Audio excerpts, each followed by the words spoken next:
Hello and welcome back to Shakesyear. We are finishing up with Sir Thomas More today, which means we get to hear from Sir Thomas More in Act 5, Scene 4, which is the final act of the play. And unless you haven't been paying the slightest bit of attention to all of the monologues before this, you can probably guess where this play is going. Sir Thomas More was arrested for not signing these documents that the king wanted him to sign. And even though we're never told in this play what those documents are, we can guess that it's like the oath of supremacy or something along those lines. And he refused to sign. He was arrested. He was sent to the Tower. Yesterday, he was told that he has to die. Tomorrow morning, his family came and pled one last time, please just sign the documents. And he was like, no, this is cool. I'm ready to go now. So Act 5, Scene 4 is the morning of, and the lieutenants chat amongst themselves a little bit like, okay, it's time to go, and we got to clear out this crowd so that we can get him through and all that sort of thing.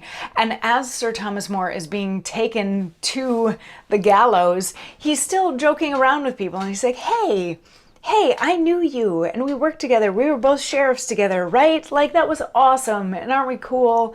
And all this stuff. And everybody around him is very sad about this because it's very much been set up through this whole play that he was beloved by everyone.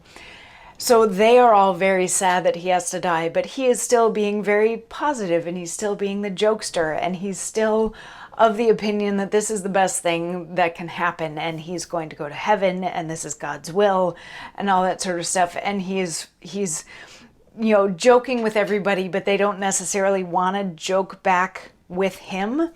And they get him to the steps of the gallows, and he says, oh, is this the place? I promise ye, it is a goodly scaffold. In sooth, I am come about a headless errand, for I have not much to say. Now I am here. Well, let's ascend, a God's name. In troth, methinks your stair is somewhat weak. I prithee, honest friend, lend me thy hand to help me up. As for my coming down, let me alone. I'll look to that myself. My lords of Surrey and Shrewsbury, give me your hands. Yet before ye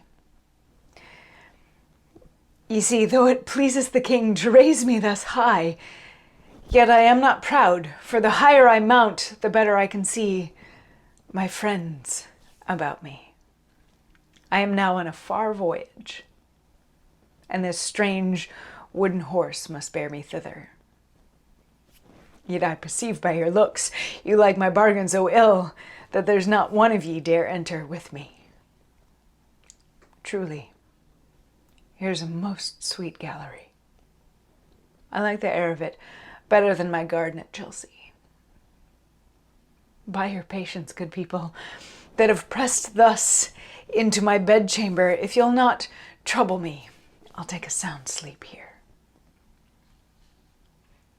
So he's still being very brave as he is being walked to his death. He's still being the jokester. He's like, oh, this is a great gallows that you've set up. Oh, your stairs could use some work. And then Surrey and Shrewsbury show up, and he says farewell to them, and he makes the comment of being raised so high just so that he can see his friends around him. And earlier in the play, he had talked about climbing so high so fast and being afraid of falling so far so quickly. And here he's actually falling so far so quickly, but as he goes up high, both literally and metaphorically, all he can see is his friends around him, or at least that's all he wants to acknowledge, is his friends around him. So he's still being very brave, very, this is what I got to do. And hey, I can get up there myself, but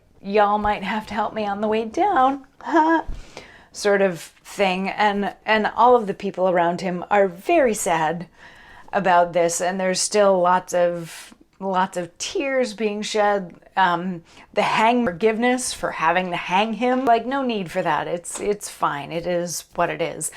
But what's really interesting is that even with all of this buildup, right before he's supposed to be killed, he and the hangman exit.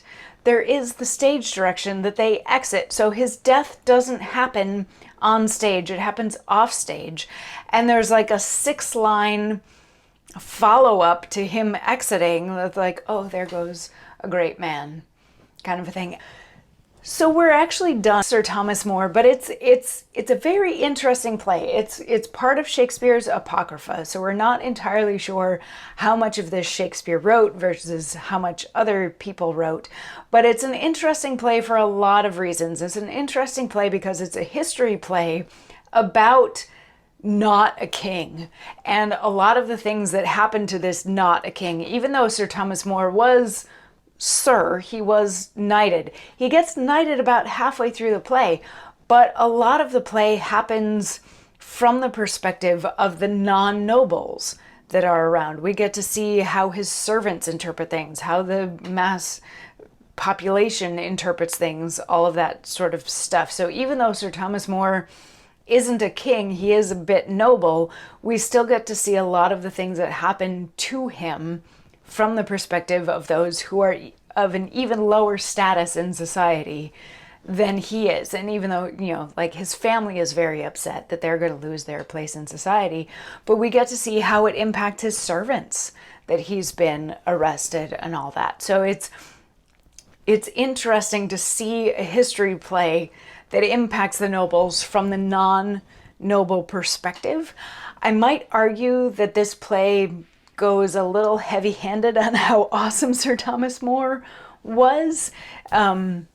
It's very, very obvious by the end of the play, even before the end of the play, that the people love him. I mean, it's in Act 1, Act 2 that we see him getting the pickpocket out of trouble and being able to talk down the riot and all those sorts of things. So we can see that he's a person who's beloved by the common man, and maybe it was that they were trying to make him more sympathetic, that they didn't show other faults or anything like that, that, you know, by the time he goes to die and we still have the hangman asking him for forgiveness for having to hang him, maybe they were trying to make him more sympathetic to an audience in just showing how empathetic he was to the common man, which may also explain why this play doesn't specifically say what documents it is that he didn't sign. It's just documents. They don't specify if it's the oath of supremacy or if it's annulment documents or anything like that. And maybe it's because they didn't want to maybe sway the audience towards, yeah, but that's the thing that he did wrong.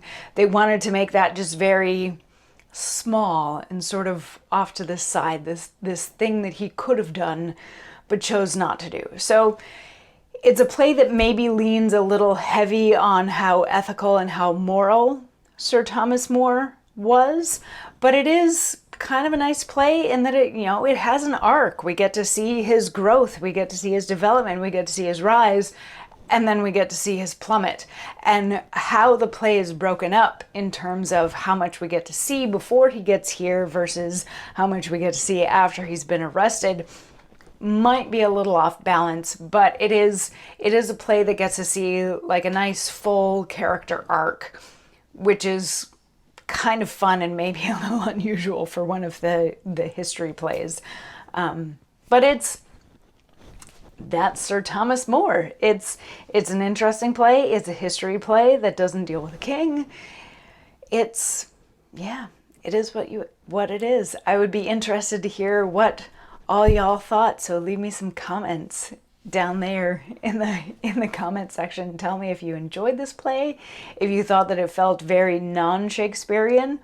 To me, it feels a little bit of this, a little bit of that. It doesn't necessarily feel as flowery as a lot of other Shakespearean plays do, even though there are scenes that rely a little bit heavily on rhyme schemes and that sort of thing, but those aren't necessarily purely Shakespearean traits.